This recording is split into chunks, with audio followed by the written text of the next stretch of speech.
नमस्कार मंडळी, श्री स्वामी समर्थ. कृपा सिंधू रहस्यगाथा या आपल्या हक्काच्या चॅनलमध्ये मी रेणुका तुमच्या सर्वांचं मनापासून स्वागत करते.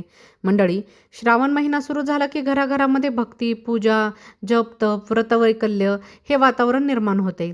पण या पवित्र महिन्यामध्ये काही गोष्टी अशा आहेत ज्याकडे आपण नकळत दुर्लक्ष करतो आणि त्याचे परिणाम आपल्याला आयुष्यावर, घराच्या सुखसमृद्धीवर आणि आर्थिक स्थितीवर होऊ शकतात, असं आपल्या शास्त्रामध्ये सांगितलं आहे. अनेकदा आपण चांगल्या हेतूने काही वस्तू दुसऱ्यांना देतो, काही गोष्टी उधार घेतो किंवा रोजच्या सवयीप्रमाणे काही पदार्थ आपण खातो. पण श्रावण महिन्यात यातील काही कृती केल्या किंवा काही कृती टाळाव्यात असं आपल्या परंपरेमध्ये सांगितलं आहे, कारण त्याचे दुष्परिणाम हे आपल्याला भोगावे लागतात. आजच्या या विशेष भागात आपण जाणून घेणार आहोत की श्रावण महिन्यात कोणत्या वस्तू दुसऱ्यांना देणे टाळावे, कोणत्या वस्तू उधार घेऊ नयेत आणि का. तसंच काही लोकांच्या आयुष्यात मेहनत असूनही पैसा का टिकत नाही, घरात वाद का वाढत जातात आणि सुख असूनही समाधान का मिळत नाही, यामागील आध्यात्मिक दृष्टिकोन काय आहे हे देखील समजून घेणारे आहेत. यातील काही गोष्टी तुम्हाला आश्चर्यचकित करतील, तर काही गोष्टी तुमच्या घरातील मोठ्यांकडून ऐकलेल्या परंपराची आठवण करून देतील. म्हणून हा व्हिडिओ शेवटपर्यंत नक्की ऐका, कारण पुढे मी अशा काही वस्तूंबद्दल सांगणार आहे ज्या श्रावण महिन्यामध्ये देणे किंवा घेणे टाळल्यास घरातील सकारात्मकता टिकून राहते असं मानलं जातं. मंडळी, श्रावण महिना हा फक्त कॅलेंडरमधला एक महिना नसून भक्ती, संयम, शुद्धता आणि आध्यात्मिक उन्नतीचा काळ मानला जातो. या काळात अनेक जण महादेवाची पूजा करतात, व्रतवैकल्य करतात, उपवास करतात आणि स्वतःच्या जीवनात सकारात्मक बदल घडवून आणण्याचा प्रयत्न करतात.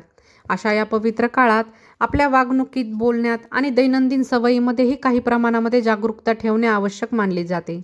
आपल्या समाजात एक गोष्ट वारंवार दिसते. एखाद्या व्यक्तीने अथक परिश्रम करून आयुष्यात प्रगती केलेली असते. वर्षानुवर्षे कष्ट, संघर्ष आणि संयम यानंतर त्याच्या घरात सुख, समृद्धी आणि समाधान येते. पण काही लोक फक्त त्याचे यश पाहतात, त्यामागे असलेली मेहनत, त्याग आणि सातत्य पाहत नाहीत. अशा वेळी अनेकदा नकारात्मक विचार, मत्सर किंवा जळफळाट निर्माण होतो. म्हणूनच आपल्या पूर्वजांनी काही नियम तयार केले जे घरातील ऊर्जा टिकवून ठेवण्यास मदत करतात असं मानलं जातं. मंडळी, श्रावण महिन्यात सर्वप्रथम ज्या गोष्टीची काळजी घ्यायची ती म्हणजे पूजेसाठी वापरल्या जाणाऱ्या वस्तू. अनेक वेळा असे होते की पूजा सुरू करण्याच्या वेळी बेलपत्र, फुले, दूध किंवा इतर एखादी वस्तू घरामध्ये उपलब्ध नसते. मग आपण शेजारी किंवा ओळखीच्या व्यक्तीकडून ती वस्तू मागून आणतो. पण पारंपरिक मान्यतेनुसार देवपूजेसाठी वापरल्या जाणाऱ्या वस्तू शक्यतो स्वतःच्या श्रमाने आणि स्वतःच्या पैशाने आणलेल्या असाव्यात असं सांगितलं जातं. यामागील भावना ही अतिशय सुंदर आहे. देवाला अर्पण करताना त्यामध्ये आपला भाव, श्रद्धा आणि प्रयत्न असावेत. म्हणून पूजेसाठी लागणाऱ्या वस्तू शेवटच्या क्षणी उधार आणण्यापेक्षा आधीच नियोजन करून ठेवणे अधिक योग्य मानले जाते. विशेषतः श्रावण महिन्यात महादेवाच्या पूजेसाठी वापरल्या जाणाऱ्या वस्तूंबाबत ही काळजी अधिक घेतली जाते. याचबरोबर दूध, तूप, हळद, हळकुंड, वेलची आणि लवंग यांसारख्या वस्तूंना भारतीय संस्कृतीत शुभतत्वाचे प्रतीक मानले जाते. या वस्तू घरातील मंगल कार्य, पूजा आणि धार्मिक विधींमध्ये वापरल्या जातात. त्यामुळे काही ठिकाणी अशी परंपरा आहे की या वस्तू श्रावण महिन्यात उधार देणे किंवा उधार घेणे टाळावे. याचा अर्थ कोणाची मदत करू नये असा अजिबात नाही, पण या परंपरेमागील उद्देश असा आहे की घरातील समृद्धीचे प्रतीक मानल्या जाणाऱ्या वस्तूंचा आदर राखावा, घरात या वस्तूंची उपलब्धता असावी आणि त्याचा उपयोग भक्तिभावाने करावा. आता आणखी एक गोष्ट महत्त्वाची आहे. आपल्या आयुष्यात वेळेचे स्थान हे अत्यंत महत्त्वाचे आहे.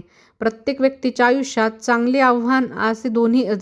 आणि आव्हानात्मक असे दोन्ही काळ येत असतात. म्हणून काही लोक आपल्याला वापरतील घड्याळ दुसऱ्याला देणे टाळतात. ही धार्मिक श्रद्धा असली तरी तिच्यामागे एक मानसिक बाजू देखील आहे. कारण घड्याळ हे वेळेचे प्रतीक आहे आणि वेळेची किंमत ओळखणे हे यशस्वी जीवनाचे महत्त्वाचे सूत्र मानले जाते. याचप्रमाणे श्रावण महिन्यात स्वतःचे वापरातील कपडे, विशेषतः शुभप्रसंगी वापरले जाणारे कपडे हे दुसऱ्यांना वापरण्यास देणे काही लोक टाळतात. यामागे स्वच्छता, वैयक्तिक वापर आणि परंपरा या तिन्ही गोष्टींचा विचार केला जातो.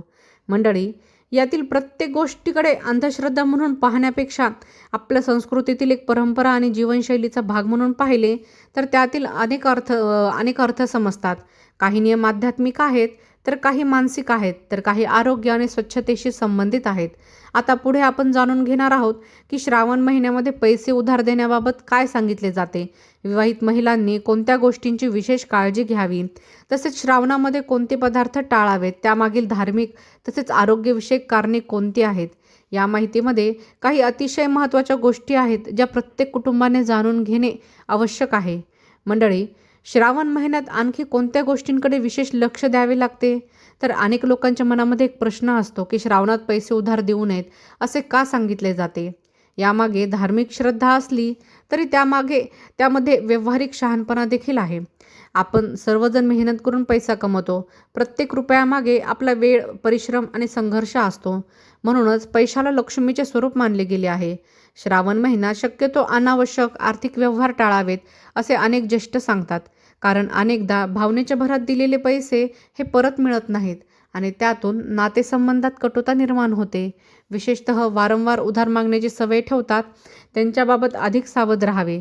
मात्र एखाद्याच्या आजारपणासाठी, आपत्कालीन परिस्थितीसाठी किंवा खऱ्या गरजेसाठी मदत करणे हे मानवतेचे कर्तव्य आहे.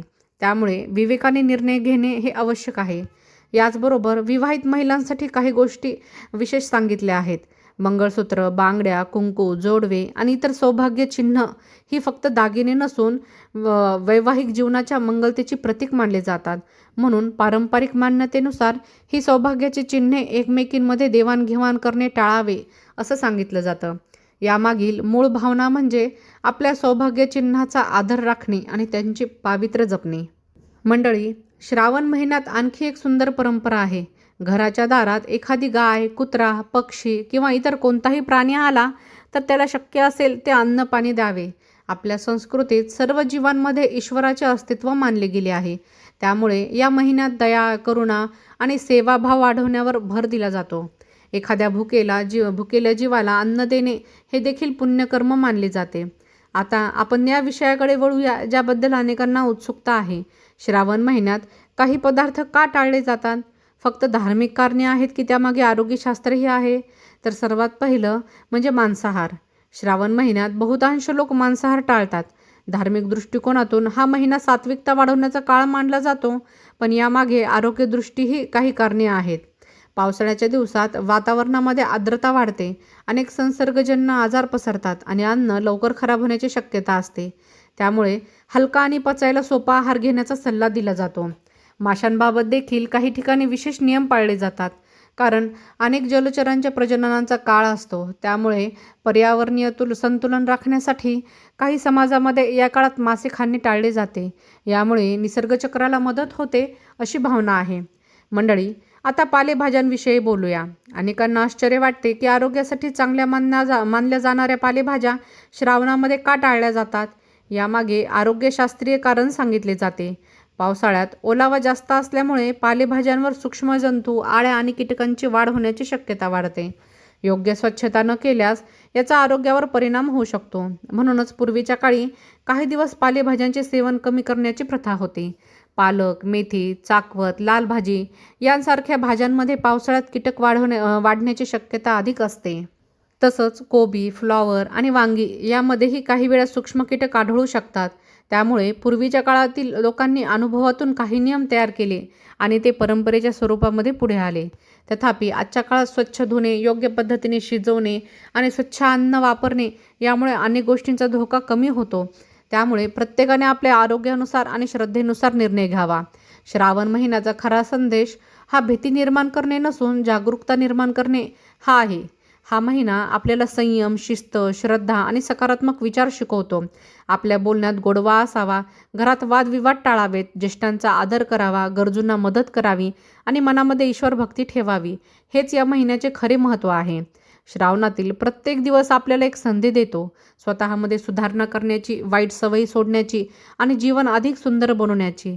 म्हणून केवळ कोणती वस्तू द्यायची किंवा नाही यावर लक्ष न देता आपल्या विचारांमध्ये किंवा कृतींमध्येही सात्विकता आणण्याचा प्रयत्न केला पाहिजे. मंडळी, आज आपण श्रावण महिन्यात कोणत्या वस्तू देणे टाळावे, कोणत्या गोष्टी उधार घेऊ नयेत, पैशांबाबत कोणती काळजी घ्यावी आणि कोणते पदार्थ टाळण्यामागील धार्मिक तसेच आरोग्यविषयक कारणे समजून घेतली. या सर्व गोष्टींचा उद्देश एकच आहे, आपल्या जीवनात शिस्त, श्रद्धा आणि सकारात्मकता वाढवणे. श्रावण महिना हा महादेवाच्या कृपेचा महिना मानला जातो. या काळात मनापासून केलेली प्रार्थना, चांगले विचार, सत्कर्म आणि सेवाभाव यांचे महत्त्व सर्वाधिक असते.